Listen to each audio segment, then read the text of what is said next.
Hello everyone, I'm Paul and this is problem 3753. Total waviness of numbers in range 2. This is definitely a hard problem, so here I will show you how to solve it step by step. If you haven't seen part 1 yet, I highly recommend you to watch that video first. It's in my channel. This is exactly the same as part 1, and remember that time complexity for the solution in part 1 was roughly big O of n, where n is the range that we are given. In this case, the range can be up to 10 to the power of 15. This is the only difference with part 1. This means that we can't iterate all the numbers in this range. We need to think about something else. So let's say that we're given this input. The range goes from 120 to 1300. Instead of trying to get the waviness of the numbers in the given range, first we'll get the waviness from 0 up to the right bound. In this case, it's 1300. And then we will subtract the waviness from 0 up to the left bound. In this case, 120. So if we do this minus this, the result is this range, which is exactly what we want. By doing this, we are reducing the complexity of the problem regarding the logic. Here we can only focus on one bound at a time. So let's say that we are looking at this number only. How do we get the waviness of all the numbers in the range from 0 to 1300? Well, now we need to find a way to break down this number, because remember that this could be up to 2 to the power of 15. We can go in small steps. Here we have 4 digits, so first we can check one digit. What's the total waviness of numbers with one digit, meaning numbers from 1 to 9? Then we can move to 2 digits. We check numbers from 10 to 99. Then we check 3 digits. We go from 100 to 999. And then for 4 digits, we go from 1000 to the upper limit. In this case, 1300. So if we sum all the waviness in these ranges, we get the total waviness from 0 to 1300 or from 1 to 1300. Now the next question is, how do we get each of these waviness? Let's say that we are here. We are trying to build a number with 3 digits. What are the choices here? Well, we can start with number 1. We can't start with 0. Remember that the minimum number that we can use for the first digit is 1. Now we have another choice, which is we can start with 2 or with 3 or with 4 and so on up to 9. Let's say that we decide to start with 1. What's the possible next number? Well, in this case we can continue with 0.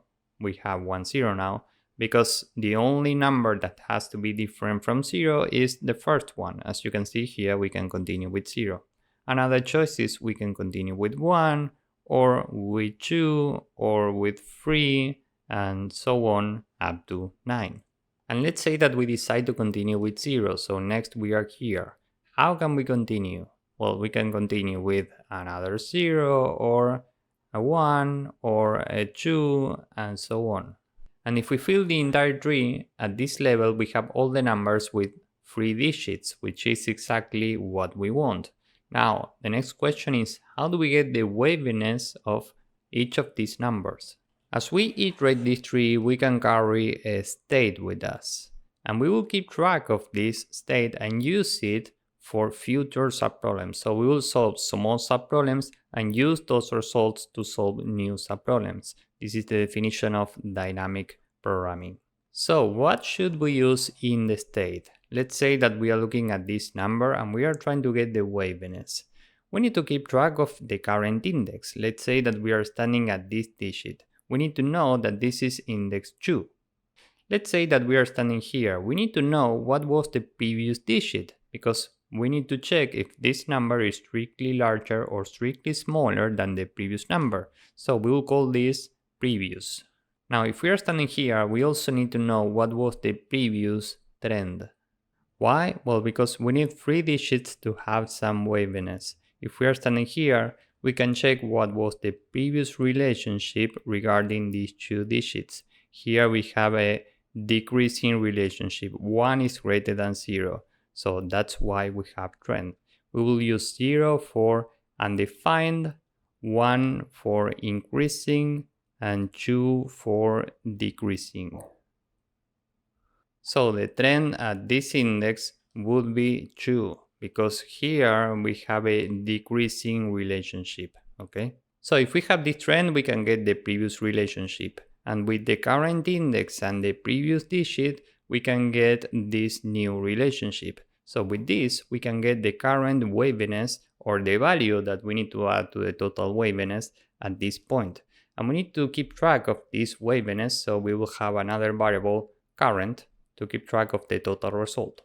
And we will have another variable, tide, which will be useful for this last chunk. When we are checking 4 digits, we go in the range from 1000 to 1300 only. So we are not checking all the numbers with 4 digits, and this is very useful for this case. You will see how this works in the code.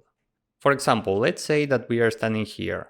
Given that the trend is decreasing, meaning it's 2, because 1 is greater than 0, and the previous digit, 0, is strictly smaller than the digit at index 2, 0 is strictly smaller than 1, given all of this, we can add 1 to the result, which means that we can take current and add 1. We take the previous state plus 1, and this is what we send to the next level. Now, how do we know what's the trend for the next level if we are standing here, for example? Well, we have the information of the current and previous digits, and we know that 0 is more than 1, so here we have an increasing trend. In this case, it's 1. After this entire DP, here we get the total waviness of numbers with 3 digits. We can repeat the same process for numbers with 2 digits and for numbers with 1 digit. And then we repeat the same process with this last chunk. Remember that here this variable tide is especially useful. Now let's say that we are looking at this scenario. We are checking 4 digits up to 1300. So we build our DP and we have to start with 1. We can't start with 2 because 2 is greater than the first digit for the right bound. So next we continue with either 0, 1, 2 or 3. And that's it. We can use 14 here, for example, because 4 is larger than the maximum second digit that we can use. And that's why we have tide. This is initially true. So at this point, tide is equal to true, which means that the maximum possible number that we can use is 1. And for example, here we are using the maximum possible digit, so tide is also true. And for example, in these 3 scenarios, tide is always false. Why? Well, because after this, for example, we can use 100 or 101 or 102 and so on. We can use digits up to 9. You will see this more clearly in the code. So now we know how to get the total waviness up to 1300. We sum the result of all of these ranges. And then we can repeat the same process with the left bound. So how do we get the waviness from 1 up to 120? Well, first we take the result from 1 to 9, then we go from 10 to 99, and then from 100 to 120. So for each of these, we are using the exact same function. And once we get these results, we can take the waviness up to the right bound minus the waviness up to the left bound, and that's how we are left with this chunk, which is the result. But we are missing something here.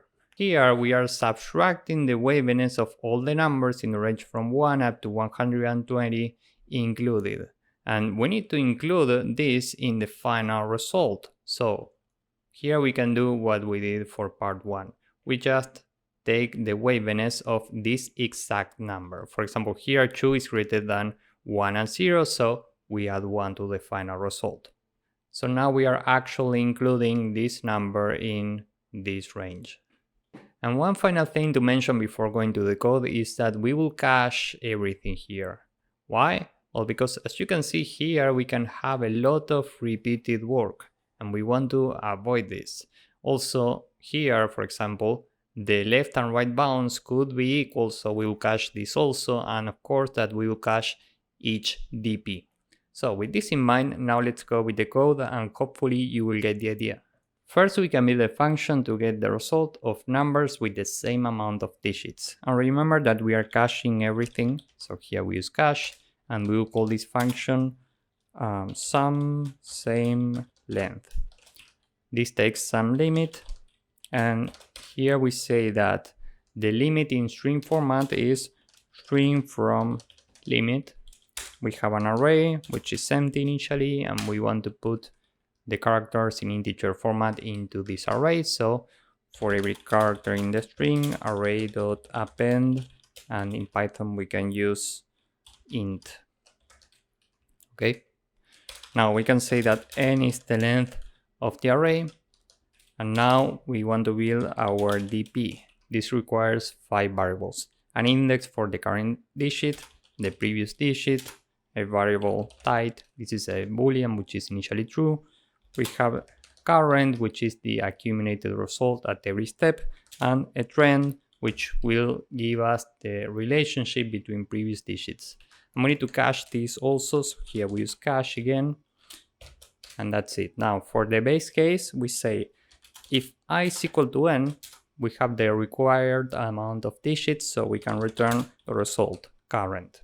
Else, the maximum digit that we can take is array I if type is equal to true, else 9. Remember the drawing. We say that the result is initially 0, and now we can iterate all the digits. So for d in range from 0 to mx, and we need to include this, so we add 1. Every time we check if I is equal to 0 and d is equal to 0, we just continue. Why? Well, remember that in this scenario, we are starting the number with 0, and we don't want this, so we just continue. Now, every time if we are here, we add to the result dp, and we go to the next level. So we add 1 to I. Now previous is equal to the current digit, and we need values for new type, new current, and new trend. How do we get these 3 values? We can go up here and say that new type is equal to type and d equals mx. This means that if type is already true and the current digit is equal to the upper bound, new type is also true, else this is false. Now, for new current, this is equal to current, but maybe we need to add something here. For this we have the trend, so if the trend is equal to 1 and d is strictly smaller than previous, meaning if we have a peak because the previous relationship was increasing and the current relationship is decreasing, new current plus equal 1. Else if we have a valley, meaning the trend is decreasing, meaning 2, and the current digit is strictly larger than previous, we also add 1 to new current. Now regarding the new trend, we can say if the current digit is exactly equal to previous, or I is equal to 0, the new trend is equal to 0, meaning unknown. Remember that if we are just starting, the trend has to be unknown, and if the current value is equal to previous, we have the same. Else if the current digit is strictly larger than previous, the new trend is increasing, meaning 1, else if the digit is smaller than previous, new trend is equal to 2, meaning decreasing. And that's it. Now we can go down here and return result. And that's it for the dp function. So now we can go down here and return a call to dp. We start from index 0. The previous is initially 0. We have a type value of true. The value for current is initially 0, and the value for trend is initially 0. Now we can build a function to get the total result up to some limit. So we can call this sum up to, and this requires some limit. We are caching everything, so up here we can use cache.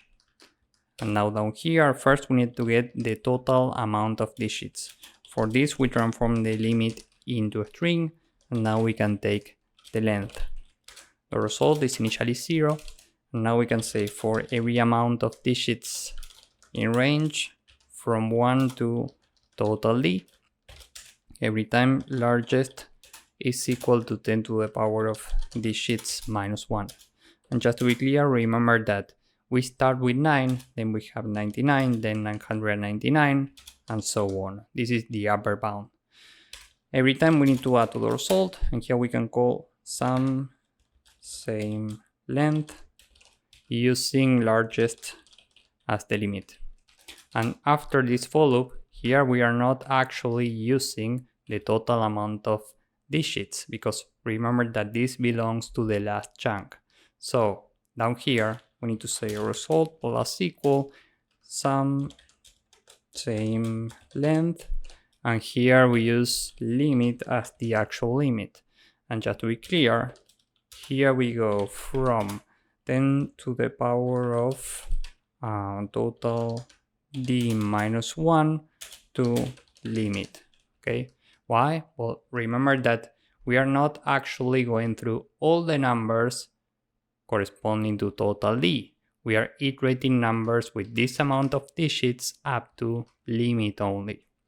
And down here we can return result. Now with this function we can say that the final result is equal to sum up to, here we use num2 minus sum up to num1. Okay, and we are missing something here. We are actually subtracting num1, but we need to include it. So now we can do what we did for part 1. First we transform num1 into a string like this in Python, and now we can say for every index in range we go from 1 to the length of the string minus 1. We are skipping first and last indices, and if si minus 1 is strictly smaller than si and this is strictly larger than si plus 1, or si minus 1 is strictly larger than si and this is strictly smaller than I plus 1, meaning if we have a peak or a valley, we add 1 to the result, and down here we can return result. So this is the entire code. Let's submit this and see if it works. As you can see, this works and it's very efficient. This is the first part of the code and this is the second part. I know that this might be very tricky, so if you didn't get the idea, I highly recommend you to watch this video again from the start. If you found this useful, please drop a like, subscribe, and see you in the next one. Bye bye.